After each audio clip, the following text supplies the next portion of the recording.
공수, 배, 성신. 네, 여러분 반갑습니다. 아니, 저는 한 20년 정도 이렇게 그냥 조용하게 우리끼리 얘기하는 자리를 알았습니다만, 아니, 와보니까 한 60, 70년 정도 굉장히 많은 분이시고, 우선 어느 때보다도 제가 이렇게 긴장이 되는 게, 아니, 명찰 당구 보니까 이 성씨가 없단 말이에요. 이런 강의는 아주 처음인 것 같아요.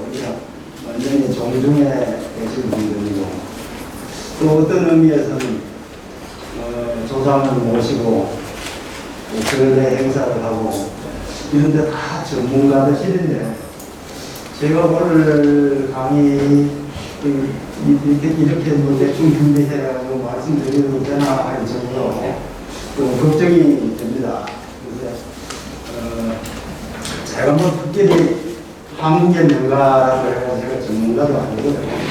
다만 이제 독립운동사 같은 경우는 뭐 제가 나름대로 일도 정부에서 일도 했고 또 공부도 하고 이렇게 해서 뭐 일도 하는 분이 있으면 이 한국의 명가 얘기 이러면 대단히 큰 얘기인데, 제가 오늘 조금 범위를 좁혔고요. 그런 명가들 중에 독립운동에 투신한 이런 것감은 그런 걸 하고 있습니다. 처음부터 여담부터 좀 말씀을 드리죠. 제가 한 20년 전에 이강현 선생님을 비롯해서 이제 외국 지사들에 관한 책을 쓴 적이 있었는데, 그때 이강현 선생이 1908년에 서대문경에서 순국을 했었는데, 순국 직전에 그 아드님한테 당부한 내용이 있잖아요.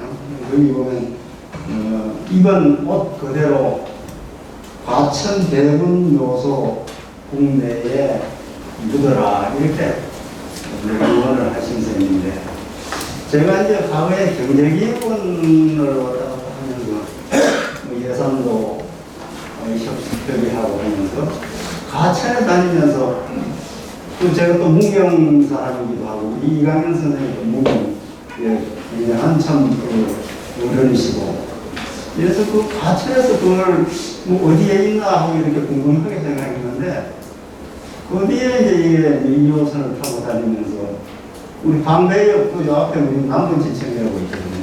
그 청문사가 있구나 해가지고, 이 청문사가 바로 조정대군의 대군 묘사라는 사실을 알았습니다. 그래서 거기에 몇 분 검토하고 들여다보고 이렇게 한 적이 있는데, 그래서 참 좀 몰랐던 점이 있었구나 이런 생각을 했고, 그리고 이제 과거에 과천이 광배동으로 바뀌었다는 사실을 잘 몰란 거죠, 말하자면.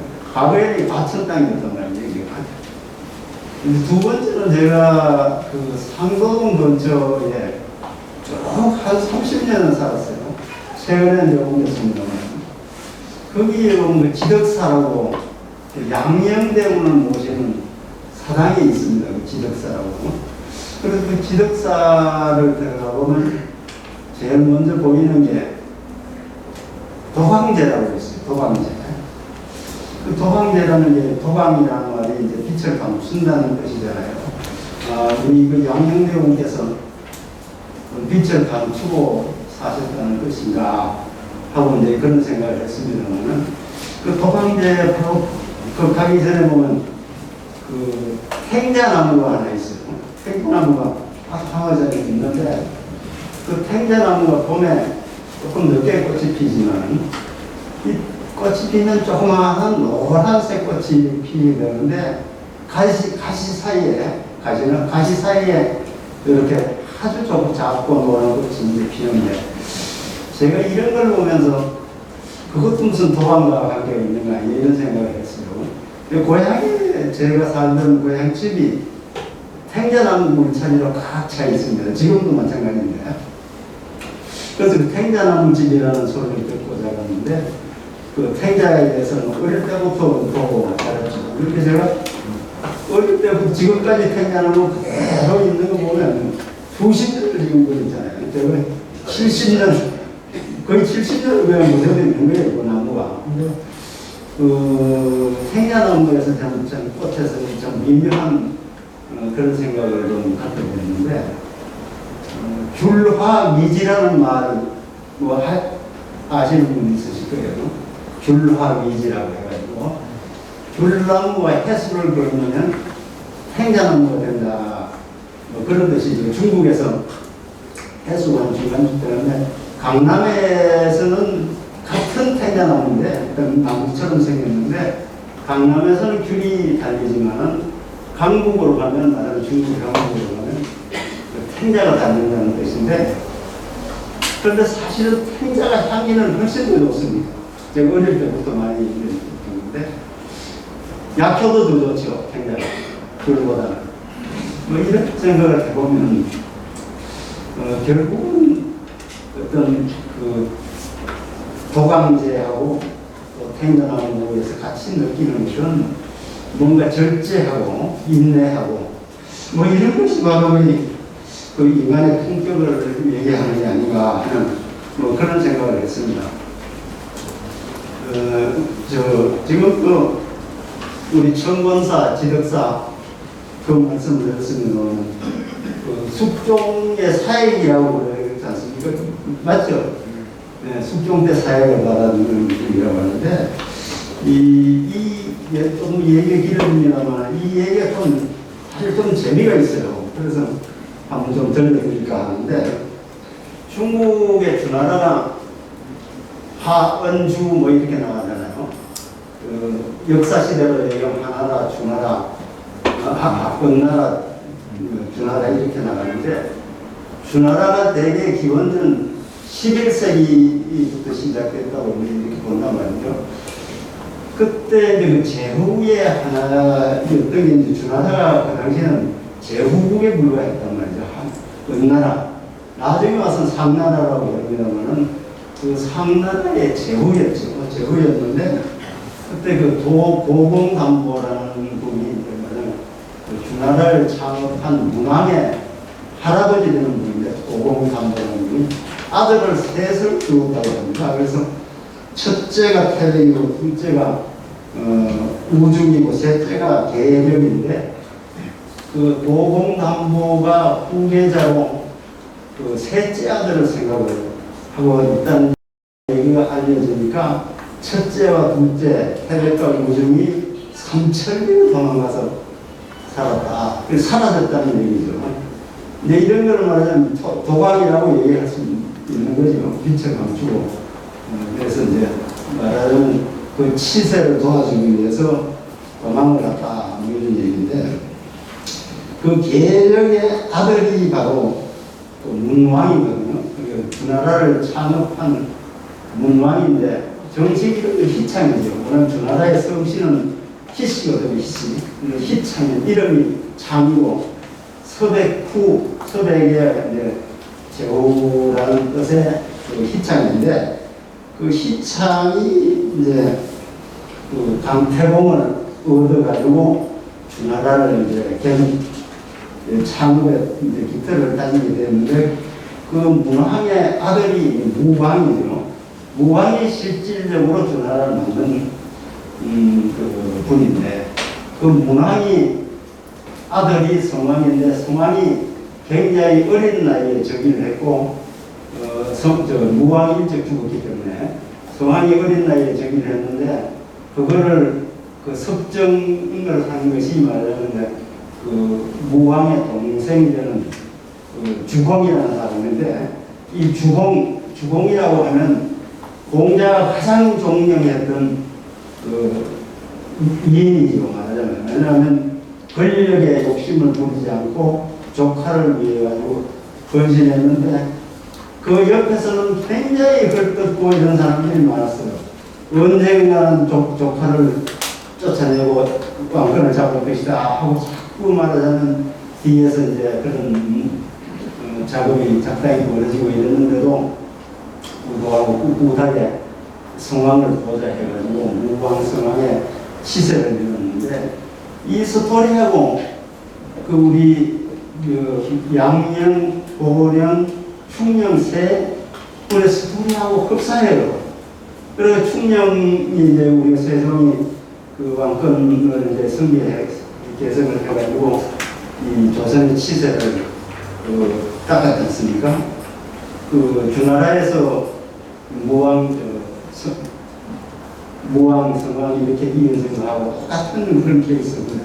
조금 달랐던 것은 주공은 끝까지 조카를 보호자했지만은 또 거기에 우리 세조는 또 그렇지 않았잖아요. 그러니까 그때 사육실, 생육실 이런 분들이 끝까지 주장한 것이 주공이 되라는 것이 세조 수양대군 보고 주공이 돼서서 이렇게 했던 거예요.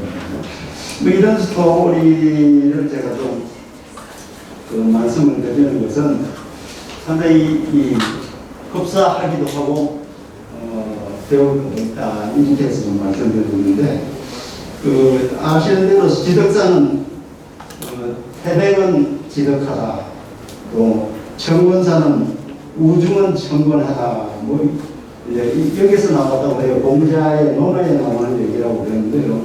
수모 살며 정의의 왕위에 대한 욕심을 버렸으니 깨끗하고 사리에 맞는 처신을 했다. 그래서 이제 청권이라고 뭐 선생님들께서 더 잘 아시겠죠. 뭐 그렇다고 하는데요. 그래서 이게 결국은 자신을 드러내지 않고 양보하고 절제하는 마음 이런 것을 이제 칭송하는 거라고 저는 이렇게 생각하고 사람의 품격이 아마 그런 데 있지 않겠나 이런 생각을 합니다. 그래서 오늘 제가 강의 제목이 한국의 명가라고 이렇게 핵심은 사실 청권에 있다고 생각해요. 그 청권이라는 깨끗한 권력이라고 할 수도 있고 깨끗하기도 하고 사리에도 맞는 처신이 됐다.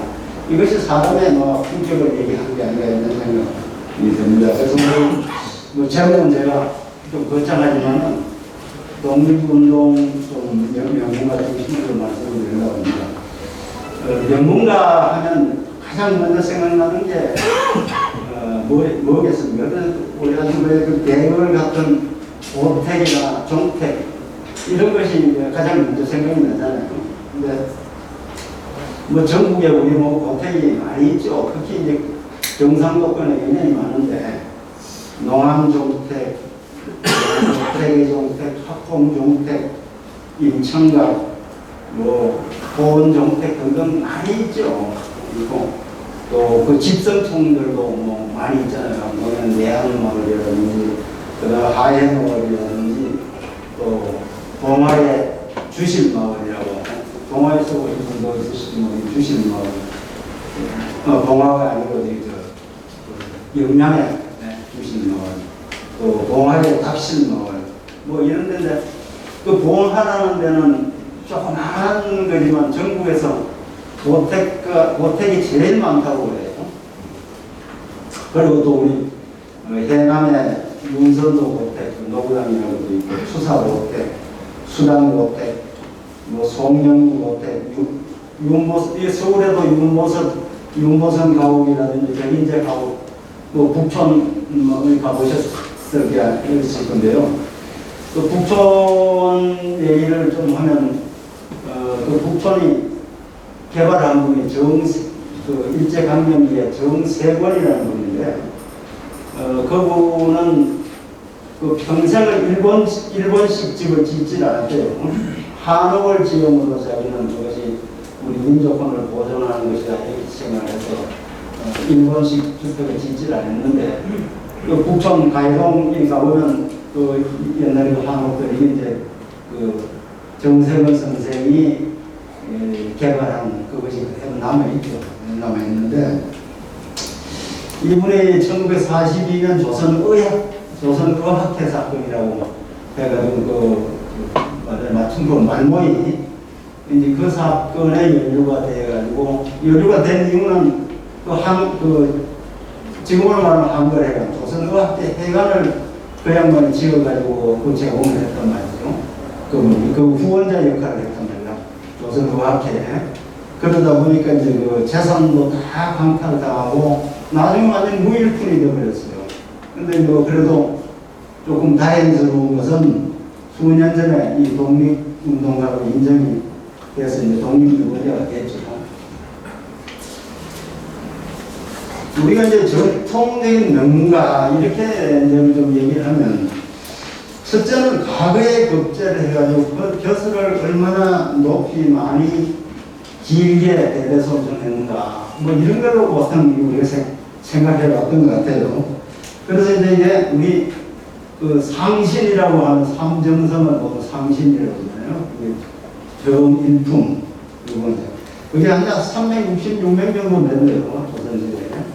그리고 이제 육경이라고 해서 판서들 있고 그 계제학이 134명 정도 되는데 정이품에 해당되는 이제 대제. 그런데 상신이나 육경보다는 계제학을 배출한 것을 가장 그 명문가라고 여겼다고 그래요. 그래서 상신을 제일 많이 배출한 성씨는 전주 이씨 22명, 안동김씨 19명, 동래정씨 17명, 청주 한씨 12명 이렇게 나타나고 있고 계제학은 전주 이씨가 역시 제일 많아서 7명, 연안 이씨 7명, 안동김씨 6명, 달성서씨 6명 뭐 이렇게 나온다고 해요. 3대에 걸쳐서 대제학을 한 가문도 대개 이런 가문들이고 문형이라는 얘기를 한번 들어보셨겠죠. 대제학을 대개 문형이라고도 얘기하는데 정확하게 얘기하자면 그 공문관과 공문관 대제학, 예문관 대제학, 거기다 성균관 대사성 이런 거를 겸임을 해야 문형이라는 얘기를 하는데 문형이라는 말은 문장을 형이라는 게 모양형이라고 하는 그 저울을 얘기하잖아요. 그 문장의 무게를 담는 뜻이 문장을 평가한다는 뜻이란 말이에요. 그러니까 문장을 평가할 정도의 그런 지위에 있는 그 대단한 거라고 생각해서 상신보다도 훨씬 높게 쳤다는 것이죠. 뭐 그에 문무에 매향된 집안이 12분이 있는데, 18분이 있는데, 되게 문묘에 배향된 거는 정치적인 고려가 많아가지고, 이 명문가의 기준으로 삼기는 뭐 어렵다는 것이 대체적인 그런 판단인 것 같습니다. 그 다음 두 번째는 대저택을 가지고 있고, 토지와 노비를, 많은 토지와 노비를 보유하고 있는 건데, 이런 거를 우리가 명문가로 생각하기 마련이죠. 그리고 예를 들면 대남의 윤선도가는 집터가 1만 평이라고 합니다. 1만. 그 노구당이라는 거죠.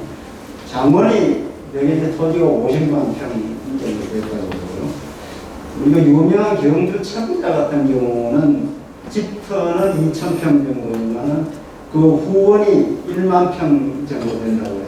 후원이 아주 넓게 있는데 하인도 한 100명 정도 그런 정도였는데 대개 이제 경상도는 3,000석 이상 부자가 나기가 어려웠다고 해요. 왜냐하면 농토가 그렇게 넓지 않았기 때문에. 그런데 전라도는 1만 석 넘는 부자가 많았다는 얘기죠. 한양의 부자는 어땠을까요? 그 뒤에 뭐 조금 이혜영 선생님 얘기하면 좀 소개해 드리겠습니다만, 뭐 이 경기도라는 말 자체가 그 완전히 그런 장원이잖아요. 그 양반들의 장원이잖아요. 왕가나 양반들의 장원인데, 그 서울 경자가 있잖아요. 서울경. 서울경이라는 말은 원래 천자가 사는 땅을 이제 경자를 붙이는 거예요. 우리가 국경이라고 뭐 하는지 이런 것처럼 그 천자가 사는 땅이라 이런 뜻인데, 경기라는 말은 우리 경기도 있잖아요. 경기라는 말은 천자가 사는 곳을 둘러싸고 있는 일종의 식업에 해당되는 그런 이게 이제 경기라고 얘기를 하는데, 기자에 그 밭전자가 들어있잖아요. 밭전자가 땅을 얘기하는 거예요. 그래서 경기도 하면 되게 이제 뭐 서울의 왕가나 그 양반들이 가지고 있는 땅 뭐 이렇게 얘기할 수 있고, 중국의 경우에는 경기에 해당하는 지역이 자기 땅 직할지 지역이거든요. 직할지가 한 사방 700리 이런 거를 이제 되게 경기에 해당하는 거지 이렇게 본 것 같아요. 근데 일본에도 가면 경기 지방이라고 하고 기내라는 말도 있고 그렇잖아요. 경기. 그러면 교토가 이제 그 일본에 그 왕이 있던 데니까 그 근처에 오사카라든지 이런 거 이런 데를 이제 그 건기 지방이라고 얘기하는 기내라고 얘기해요. 근데 근대에 그러면 이런 거는 전통적인 우리 인식 속에 명한데 근대의 명만은 어떻게 다른가? 이제 조선 시대는 되게 양반을 최대 2할 한 1~2할 정도가 이제 양반이었다 이러는데 그 사람들이 관직이나 토지는 완전히 독점을 하는 체제였고 군역은 면제가 됐단 말이죠. 이제 이게 유명한 구조예요. 말하는 조선시대에 관직과 토지를 독점하다시피 하면서 군역이 면제가 됐다.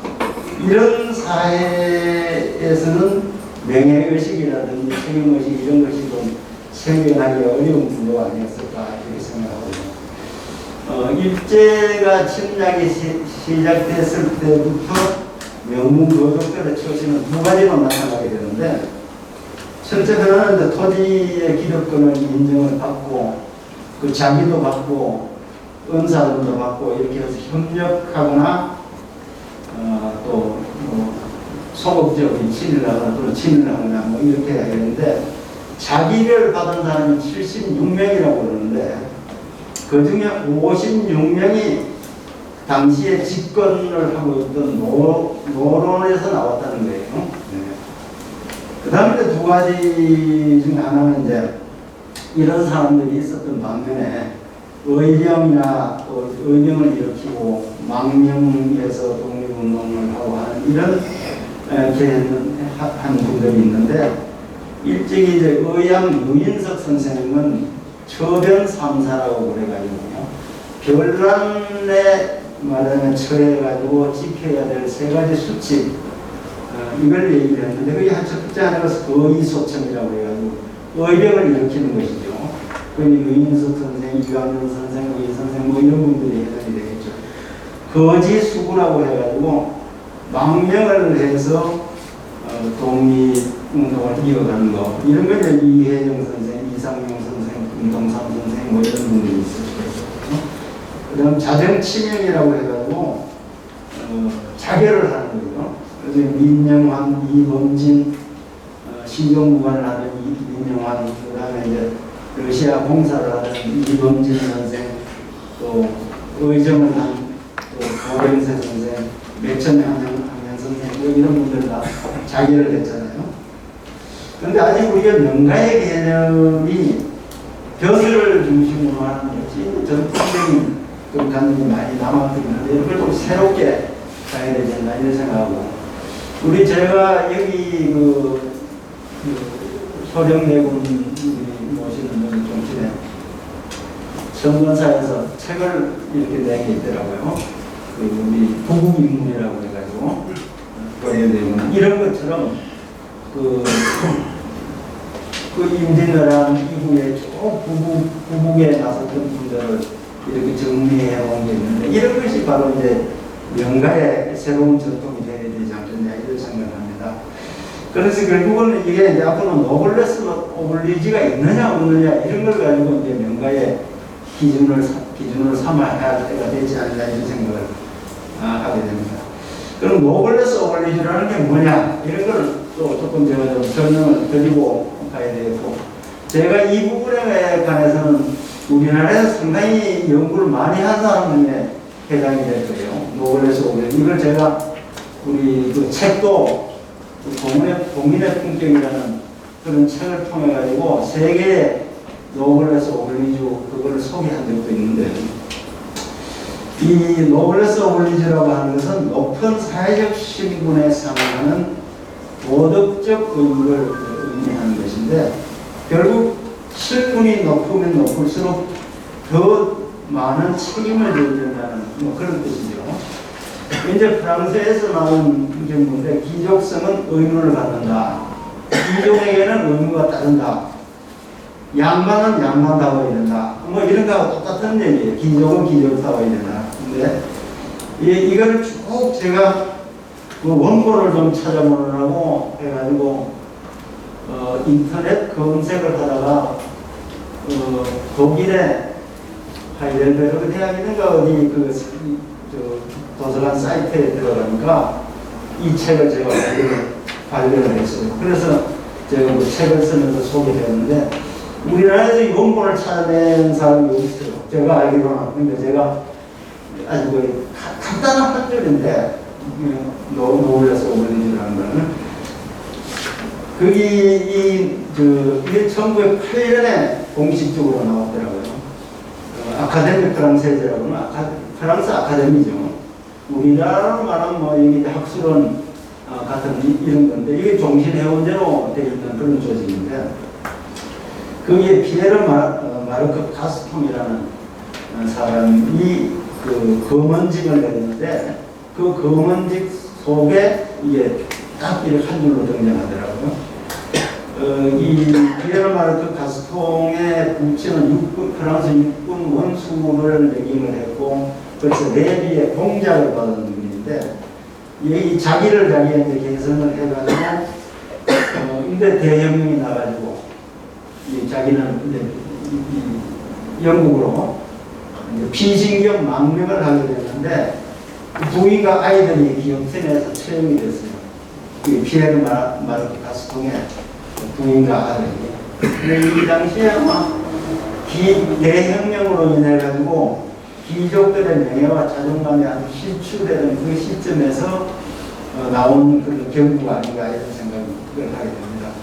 이것이 이제 따지고 보면 아주 뿌리 깊은 서양의 전통이다 이렇게 볼 수 있습니다. 방패 하나에 투벽한 하나가 있다 하는 게 그리스 로마 시대의 사회 구조였잖아요. 전쟁이 나면 가장 먼저 귀족들이 방패를 들고 나가고 중장무장을 해가지고 스스로 비용을 마련해가지고 이렇게 했는데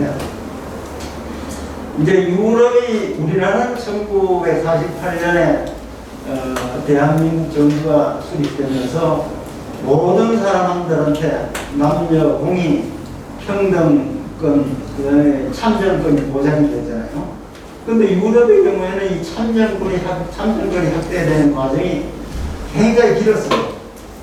뭐 프랑스 같은 나라도 거의 그 1900년에 와가지고 이렇게 됐을 정도니까 왜 그러냐 하면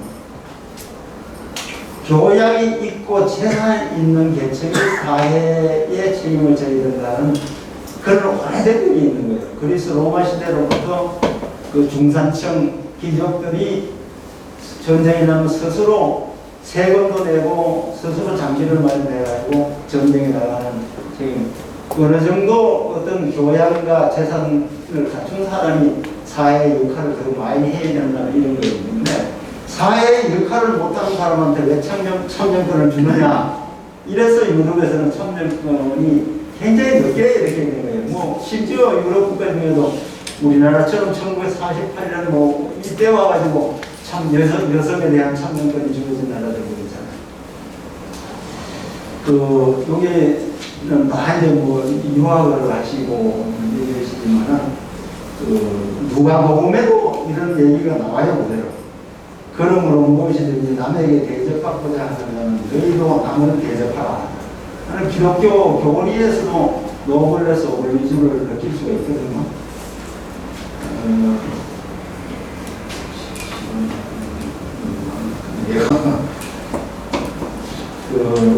이런 사례가 참 오래됐는데요. 칸나이 전투라고 기원전 216년에 한니발이 이제 로마에 이제 쳐들어왔는데 알프스를 건너가지고 이때 원로원 의원, 우리로 하는 국회의원 80명, 그러니까 국회의원 전체가 200명 되는 그런 시대였는데 그때 80명이 전사했거든요. 국회의원이 80명 전사했다고 하는 건 굉장한 얘기 아닙니까, 이거? 또 1, 2차 대전 때 이게 전부 귀족들, 영국의 귀족들, 미국의 시어도 루즈벨트, 프랭클린 루즈벨트, 케네디 가족이 사형제들이 다 참전하고 또 전사하고 케네디 형도 전사했잖아요. 유엔군 장군의 아들들 35명에게 참전해가 있는 나라에 죽거나 공산 때 대개 다 죽었죠. 그 일본 전쟁이 이제 2차 대전이 끝난 뒤에 일본의 그 역사가들이 이 전쟁은 이길 수 없는 전쟁이었다 이렇게 얘기했어요. 일본의 귀족들과 제국대학 출신들의 그 참전 전사율이 훨씬 낮았다는 거죠. 인구에 비해가지고. 근데 우리나라의 수굴대, 뭐 제가 수굴대를 어떻게 다른 얘기를 하는 게 수굴대 문화관에 가보면 문화관 그 입구에 영비가 하나 서 있는데 거기 그 6.25 전사자 29명 명단이 들어있거든요. 그런데 그 이후에 찾아낸 것까지 포함하면 한 46명 정도 된다고 그래요. 근데 아직도 그 46명이 이름이 올라 있질 않아요. 그 손을 대고 있질 않아요. 보면. 그래서 제가 다른 루트를 통해서 그거 좀 해야 되지 않냐고 이런 얘기를 한 적이 있는데요. 뭐 그런 거하고 비교되는 측면이 있죠. 뭐 지금은 물론 이런 그 호국, 참전 이런 것뿐만 아니라 병력 의무, 세금, 기후, 자원봉사, 재능기부 뭐 등등 이런 것이 다 노블레스 오브레이즈의 개념에 속하는 걸로 확정되었다 이렇게 볼 수 있습니다.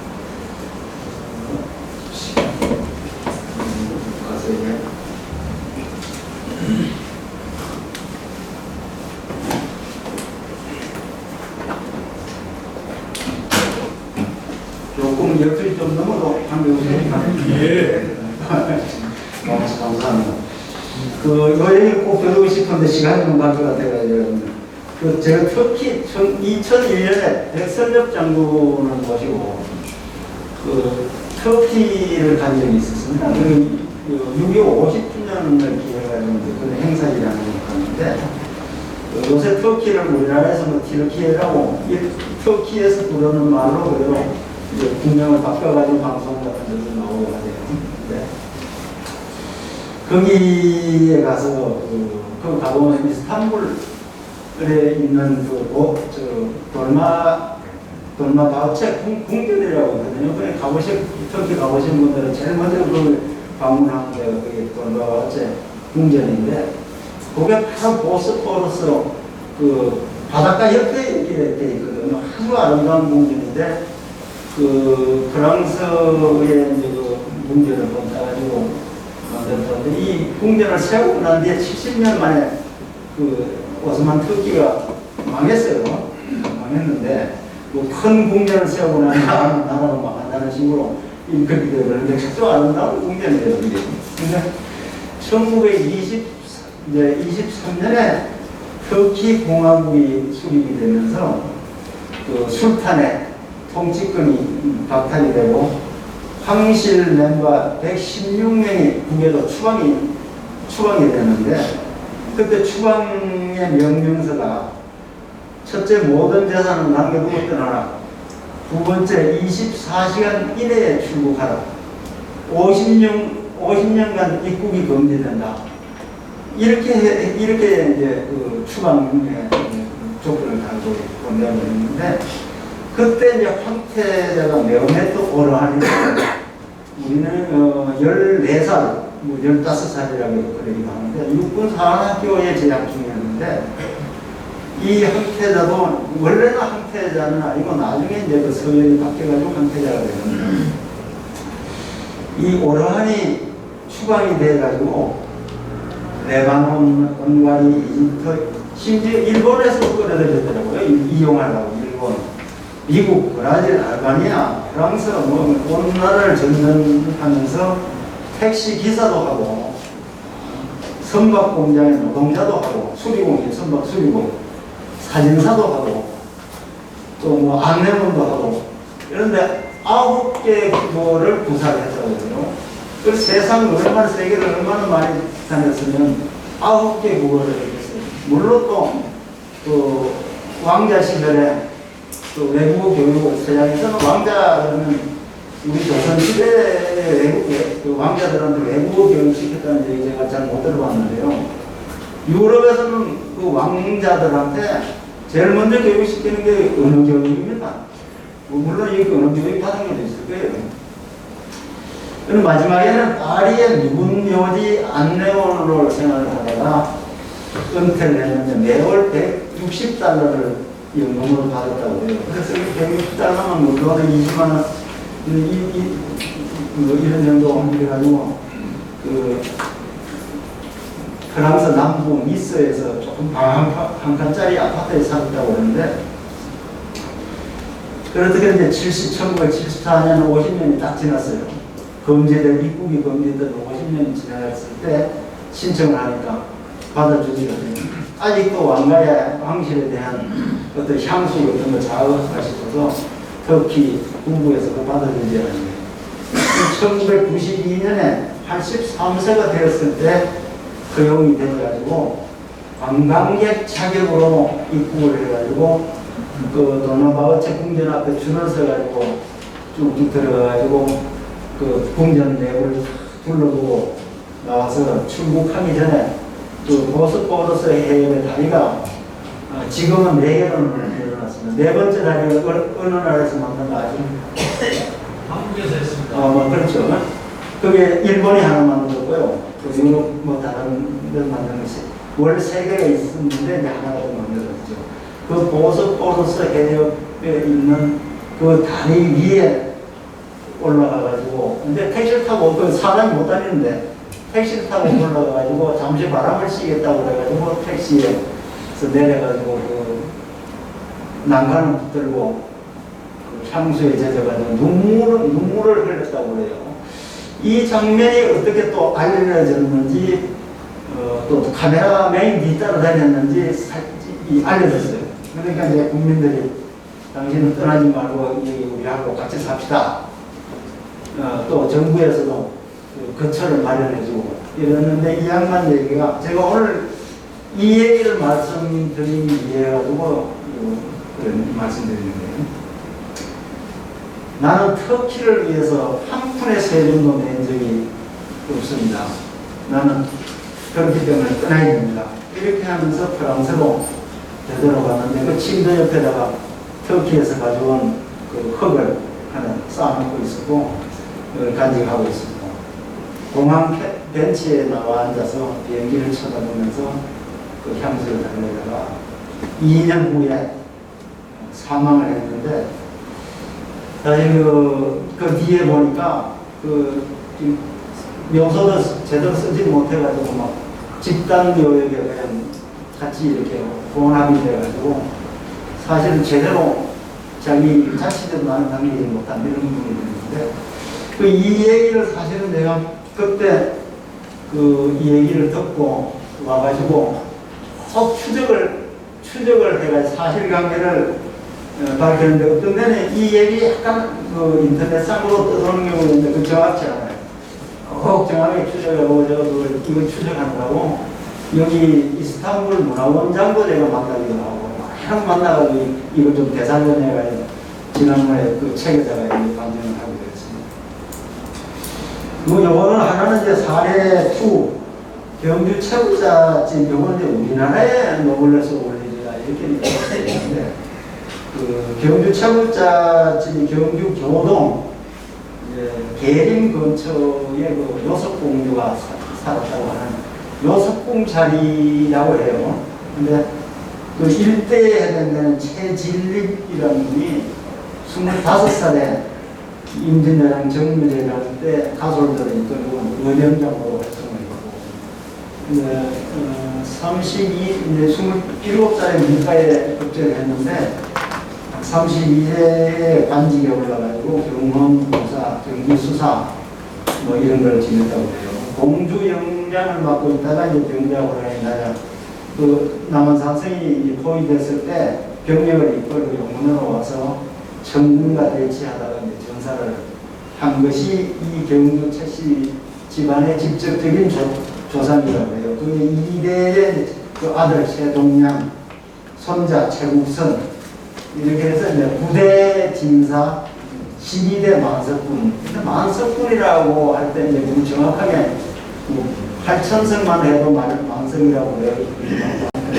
치는 않은데 여기 한 뭐, 여기 얼마나, 여기가 얼마나 가지고 있으면 잘 나와 있더라고요. 근데 아마 50만 평 뭐 이상은 되지 않겠다. 이렇게 추정을 해보면. 그 육훈과 육연이라고 그 채무자 집에 이게 너무 많이 이제 알려진 얘기니까 이게 제가 이게 다 설명드리는 그런 것 같아요. 뭐 과거 진사 이상 하지 마라 뭐 이런 게 그런 가문을 보존하기 위한 그런 거겠죠.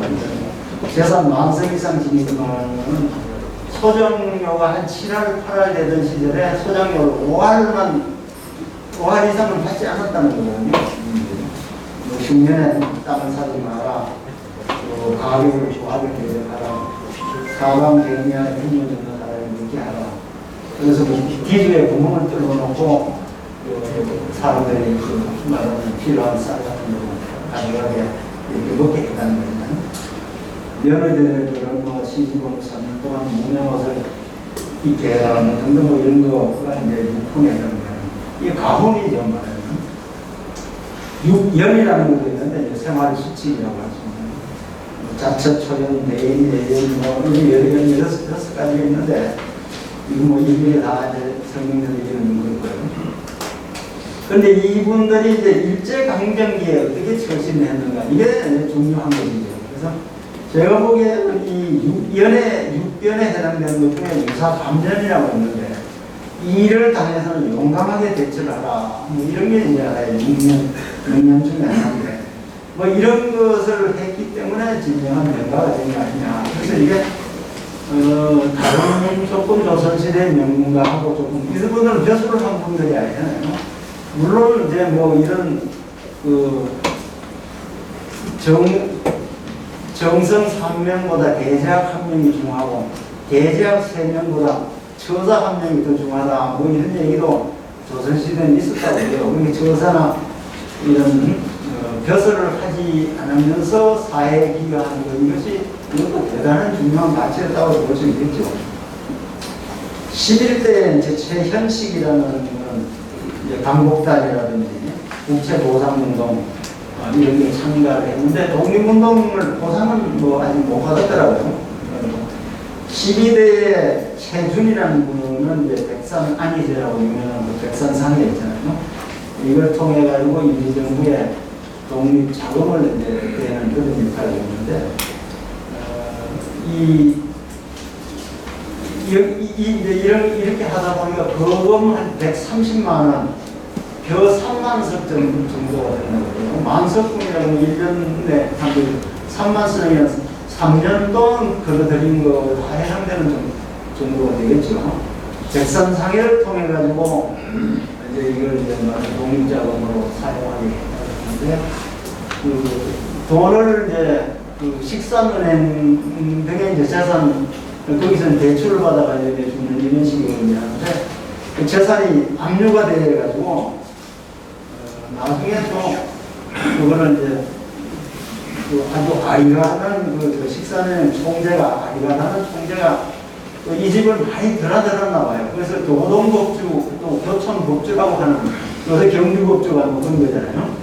그거를 굉장히 좋아해가지고 그 최준 집안이 많이 드나들었다예요. 아니가라는 식사는 총재가 뭐 그런 인연 등으로 해가지고 그 빚보정을 탕감해주는 바람에 재산을 많은 뭐 되찾을 수가 있었다고 해요. 그래가지고 1947년에 와서 계림학수 현재 대구에 있는 영남이공대학교입니다.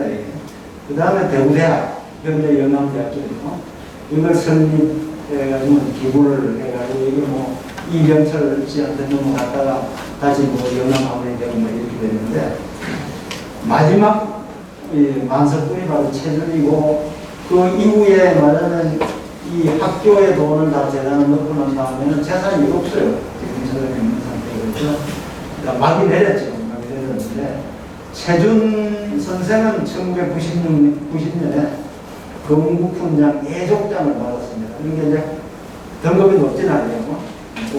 5등 훈장 중에 5등급에 마지막 등급인 5등급에 해당되는데 뭐 그렇게 다행히 이제 이런 걸 받았지만은 아직도 마지막 지금 이제 종가도 없죠 이제 서울에 산다고 해요 우선이. 그 나중에 대학원에 이제 좀 바뀌는 과정에 대해서 조금 여러 가지 이론이 있는 모양입니다. 그 근대 명가 이렇게 얘기를 하면 이제 독립 뭐 명가가 많이 있겠지만 공부를 많이 해야 대학 총장도 배출하고 뭐 도관도 배출하기도 하고 뭐 이게 명가가 많이 있겠지만 제가 얘기하고자 하는 것은 독립운동 명가를 뭐 얘기를 하는 겁니다. 그래서 독립유공자 보상을 받은 경우가 지금 현재까지 17,285명이 이제 받았는데 제가 이게 좀 정리가 잘 안 되는데 2명 이상을 배출한 가문이 190가 가문 정도 제가 카운트가 되더라고요. 부부 독립유공자가 한 83 정도 됩니다. 이거는 제가 무슨 공적 자료가 없기 때문에 굉장히 힘들고 제가 이 전국의 몇 군데 가문마다 전화를 한 경우도 있어요. 서로 한번 정리를 해보려고. 나중에도 완성이 잘 안 돼요. 5인 이상을 배출한 가구가 17가구 정도 됩니다. 여기 뒤에 아마도 자료에 있을 텐데요. 안중근 의사 가문 같은 경우는 독립운동 유공자가 17명입니다. 노평제 등등 해가지고 이혜련 선생 14명, 조소왕 선생 14명, 민필호 선생 12명, 이상용 선생 12명, 뭐 등등.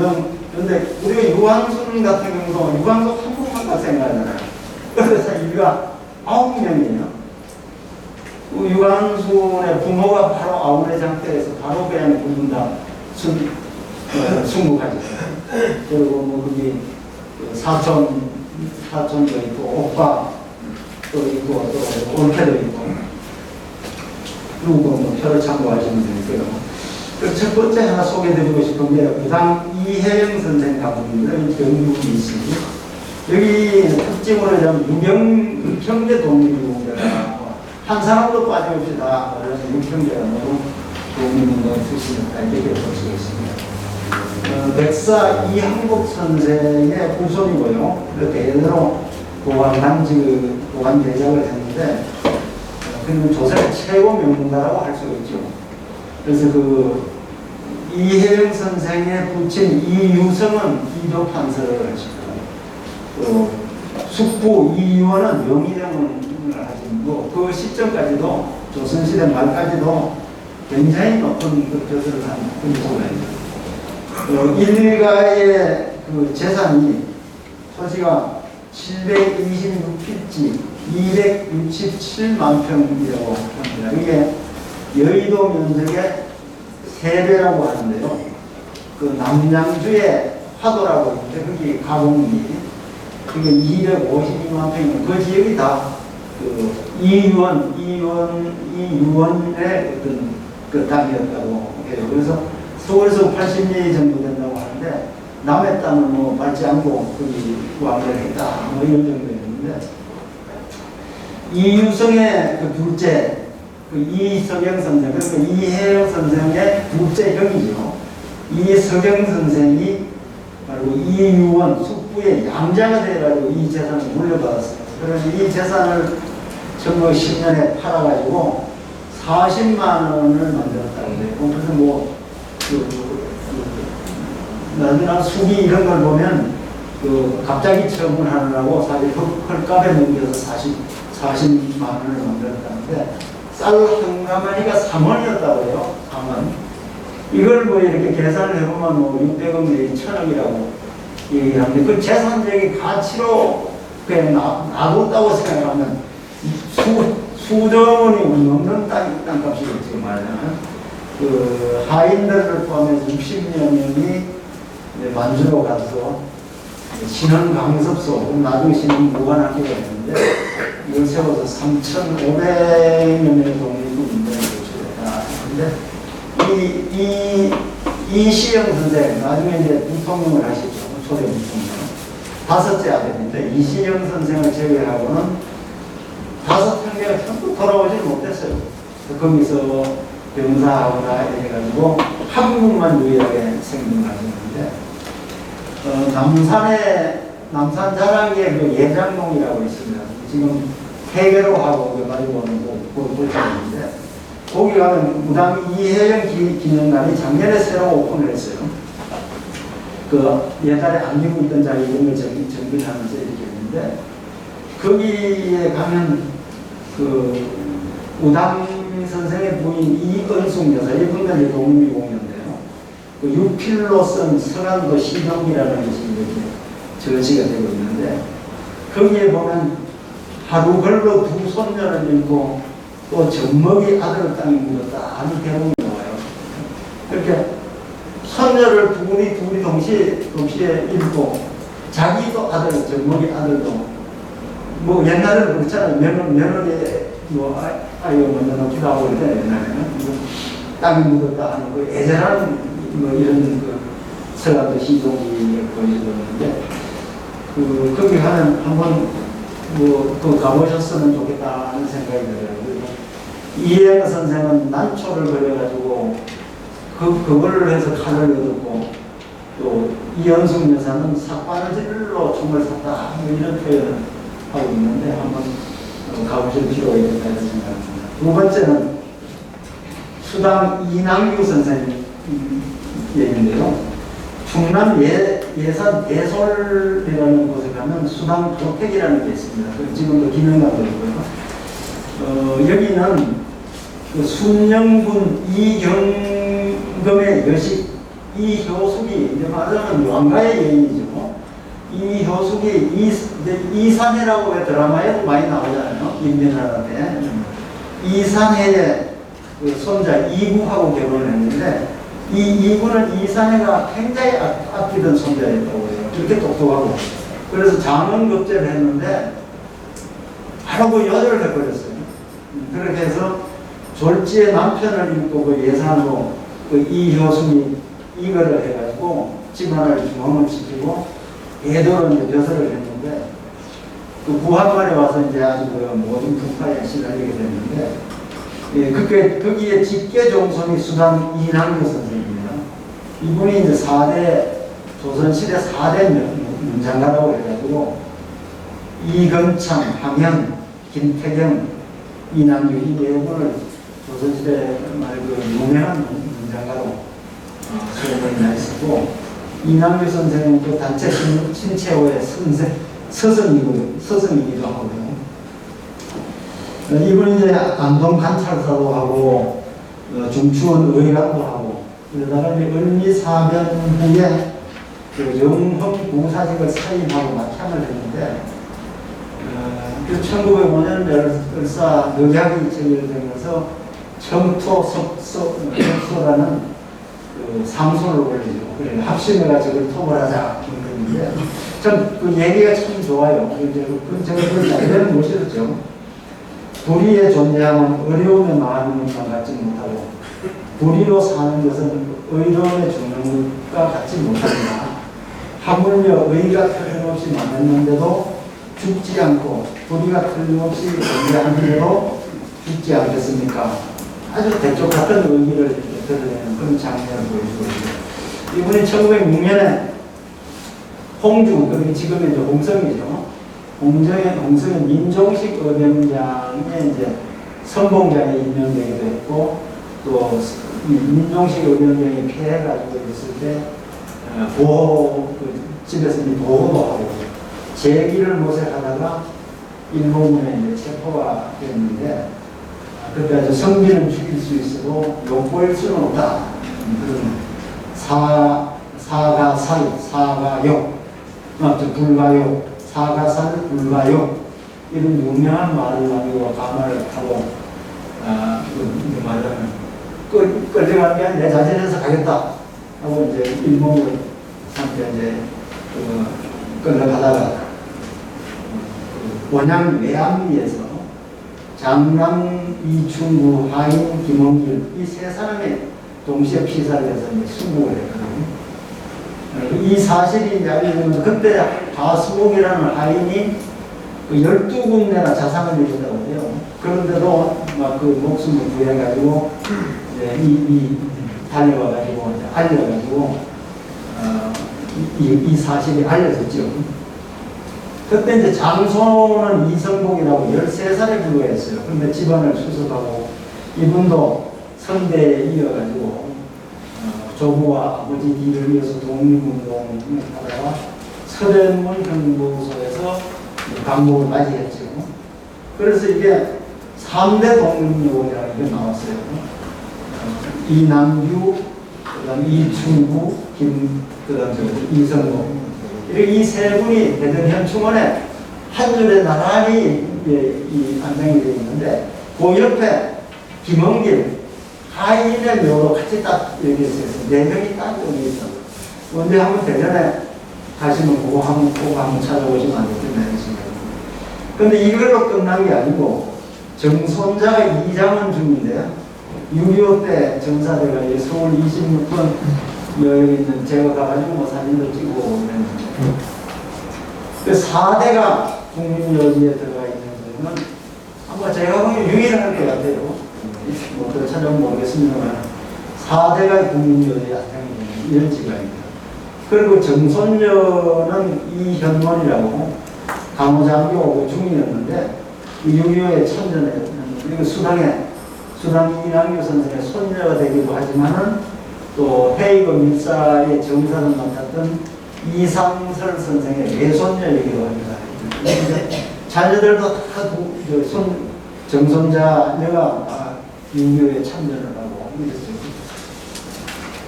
그 다음에 이제 호남의 한 가문을 좀 소개를 드리려는데 담양의 오광순 가문입니다. 여기는 장흥고씨라고 하기도 하고 창평을 근거로 하기 때문에 창평고씨 이분들만을 위해서 또 창평고씨라고 하는데 이분들은 임진왜란에서부터 한말의병까지 정말로 그 순국한 그런 가문입니다.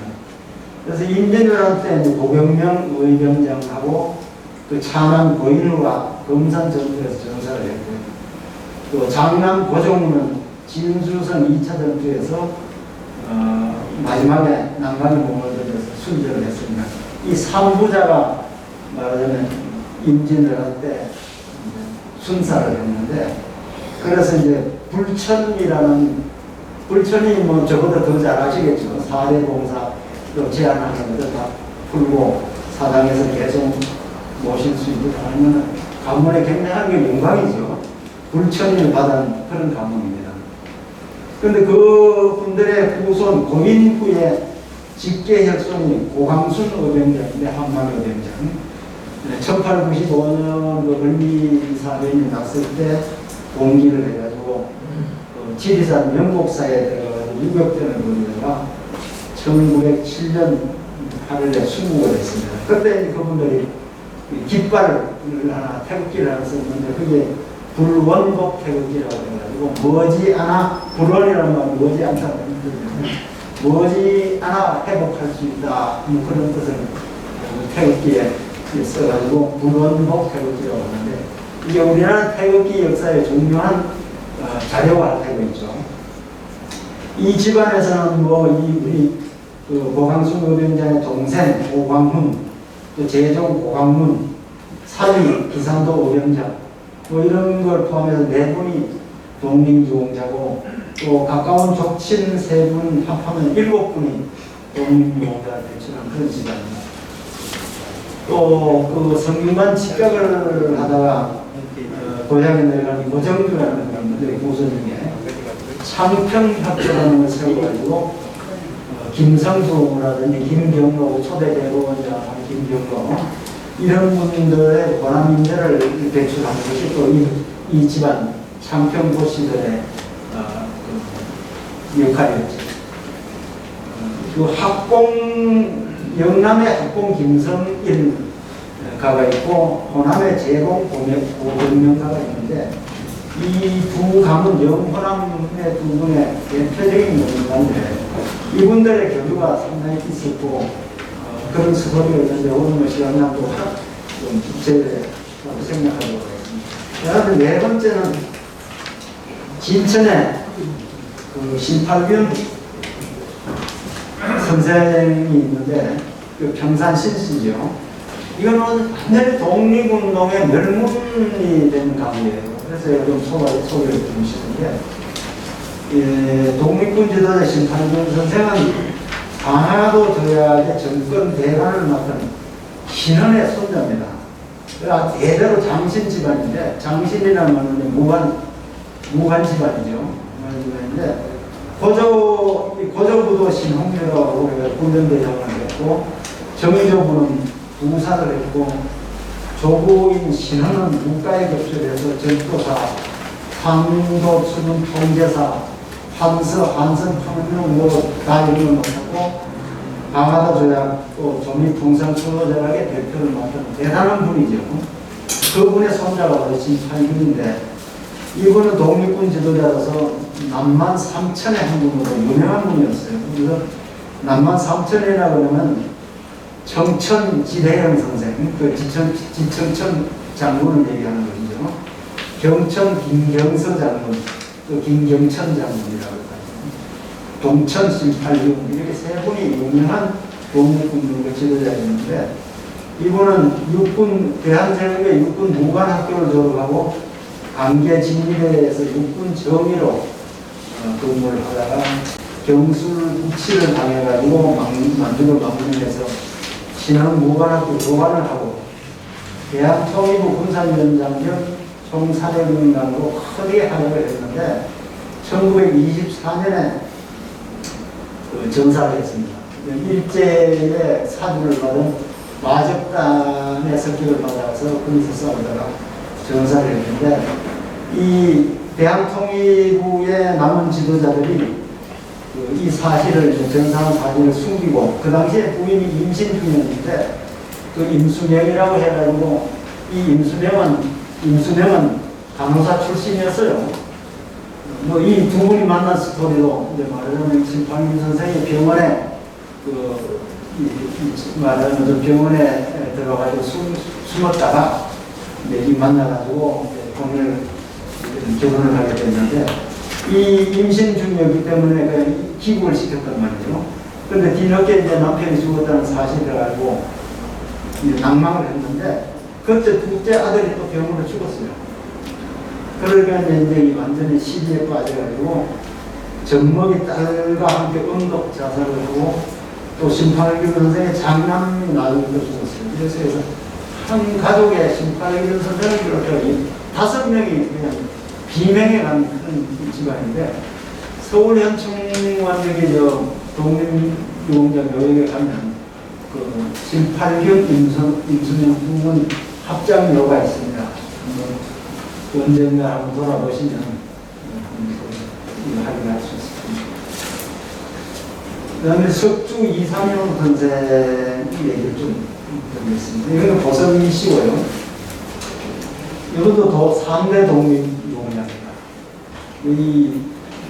이분들이 세종 때 그 선조가 세종 때 영의정을 했다고 그래요. 그 아들이 이제 이정인데, 이분이 세조의 왕이 찬탈을 반대를 해가지고 안동으로 옮겨갔다고 합니다.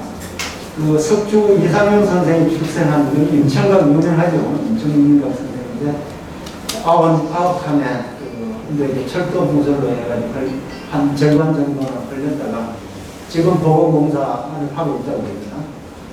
1910년에 이제 3대에 걸쳐가지고 그 삼원보로, 만주의 삼원보로 이제 망명을 했는데, 그때 안동 사람들 한 150명이 거기 이제 옮겨갔다고 해요.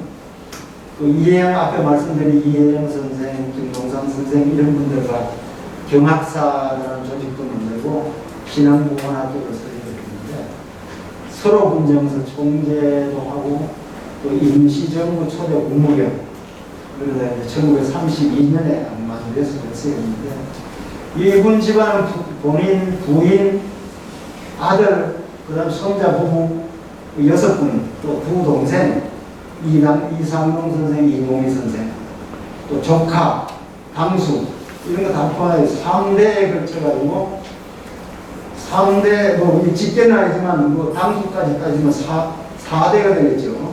독립유공자 12명을 배출한 가문인데, 근데 석주 선생은 독립장이라고 3년금을 받았어요. 그래서 이게 상당히 좀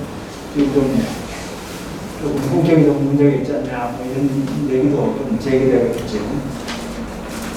그 다음에 이제 운강 이강년 선생, 제가 처음에 말씀드린 운강 이강년 선생은 제가 이것도 뭐 고양이 hun경이기도 하고 그래가지고 옛날부터 관심을 많이 갖고 있었습니다만, 호국, 독립과 호국의 가문이다, 뭐 이렇게도 볼 수 있습니다. 이 호국 부분을 잘 모르시는 분이 많은 것 같아요. 제가 보기에는 이제 이 가문의 내력을 깊이는 제가 잘 알지는 못하지만, 벼슬이나 재산이나 뭐 이런 걸 보면 앞에 말씀드린 가문들에 비해서는 그걸 화려해 보이지는 않지만, 일가가 모두 후국에 앞장선 그런 가문이라 이렇게 볼 수가 있습니다. 1896년에 을미예경 때 문경에서 이제 거경을 해가지고 안동 관찰사를 김석중이라는 관찰사를 처단했는데, 지금 그 처단한 표도 그 강변에 나와 있죠. 의암 유인석 선생의 제천 의진에서 유격장으로 이제 활약을 하시고, 1907년 정미의령 때 도창리 대장에 의병장들 중에 의병장이죠.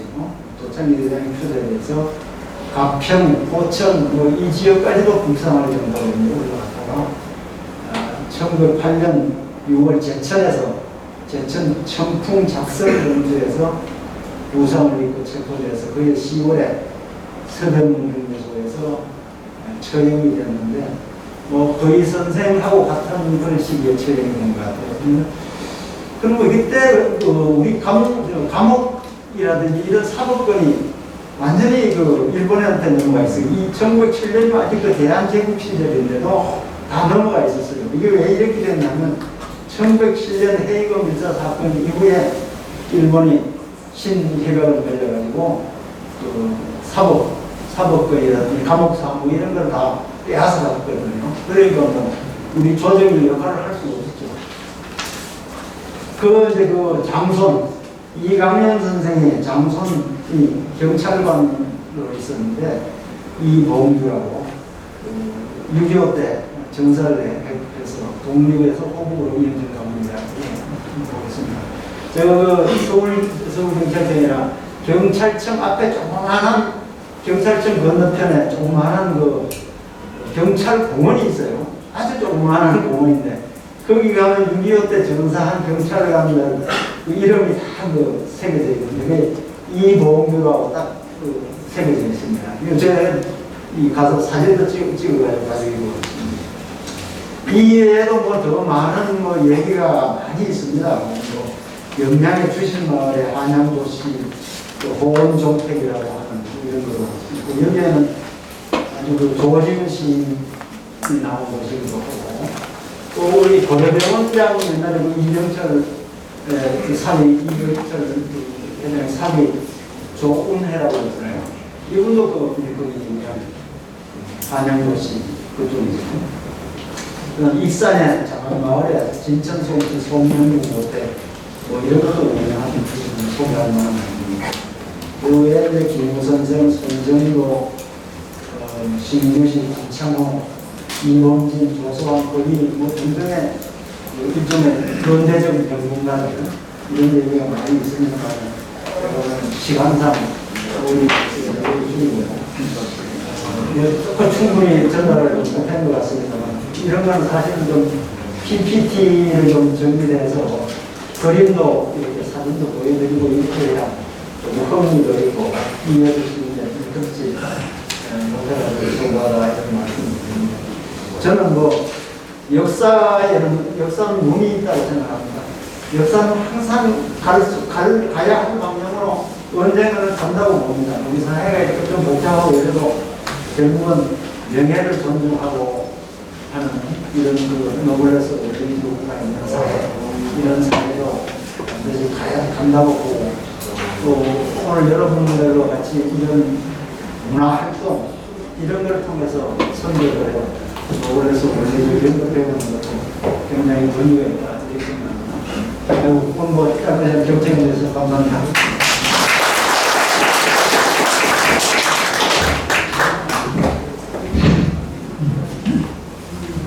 감사드리고 내일 좀 보겠습니다. 공수